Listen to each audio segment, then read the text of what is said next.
kelompok 10.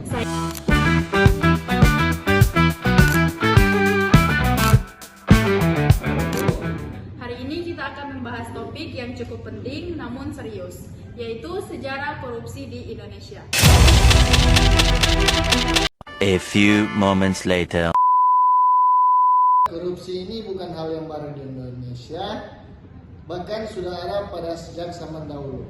Nah, di podcast ini kita akan membahas perjalanan korupsi dari masa ke masa.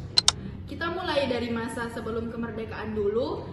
Di zaman kolonial, praktik korupsi sudah terjadi, terutama di kalangan pejabat lokal yang bekerja sama dengan pemerintah kolonial, biasanya dalam bentuk penyalahgunaan kekuasaan dan pungutan liar.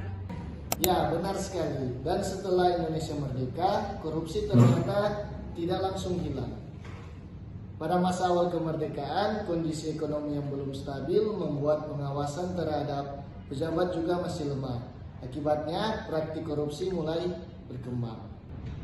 Kita masuk ke masa Orde Lama di bawah pemerintahan Presiden Soekarno. Korupsi mulai menjadi perhatian pemerintah, bahkan sempat dibentuk beberapa lembaga khusus untuk memberantas korupsi. Tapi sayangnya, upaya tersebut belum berjalan efektif. Kondisi politik dan ekonomi saat itu masih belum stabil, jadi korupsi tetap terjadi. Lanjut ke masa Orde Baru, yaitu di bawah pemerintahan masa Soeharto. Di sini korupsi semakin sistematis. Benar, korupsi di masa ini sering dikaitkan dengan praktik KKN, yaitu korupsi, kolusi, dan nepotisme. Banyak kebijakan yang menguntungkan kelompok tertentu, terutama yang dekat dengan kekuasaan.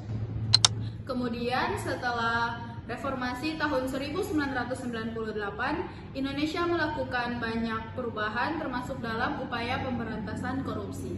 Salah satu langkah penting adalah pembentukan KPK atau Komisi Pemberantasan Korupsi. Lembaga ini punya peran-peran besar dalam menangani kasus-kasus korupsi besar di Indonesia.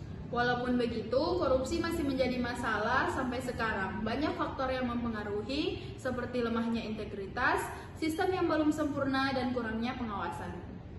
Ya, jadi bisa kita lihat bahwa korupsi di Indonesia itu sudah berlangsung lama dan terus berkembang mengikuti zaman. Sebagai penutup, kita bisa simpulkan bahwa pemberantasan korupsi bukan hanya tugas pemerintah, tetapi juga masyarakat. Setuju. Kita sebagai generasi muda harus punya kesadaran dan ikut berperan dalam mencegah korupsi.